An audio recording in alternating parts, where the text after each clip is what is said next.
നമസ്കാരം. സർക്കാരുമായി ബന്ധപ്പെട്ട അറിയിപ്പുകൾക്കും മറ്റു വാർത്തകൾക്കും വേണ്ടി ഈ ചാനൽ സബ്സ്ക്രൈബ് ചെയ്യാനും തൊട്ടടുത്ത ബെല്ലൈക്കൺ എനേബിൾ ചെയ്യാനും മറക്കാതിരിക്കുക.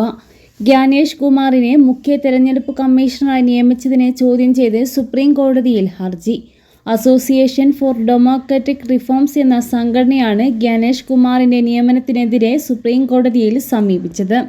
ഹർജി ബുധനാഴ്ച പരിഗണിക്കും.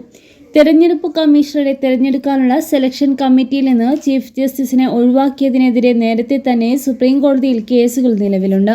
കഴിഞ്ഞയാഴ്ച കേസ് പരിഗണിച്ച ജസ്റ്റിസുമാരായ സൂര്യകാന്ത്, എൻ കോടീശ്വരൻ സിംഗ് എന്നിവരടങ്ങിയ ബെഞ്ച് കേസ് ഫെബ്രുവരി 19 മാറ്റിയിരുന്നു.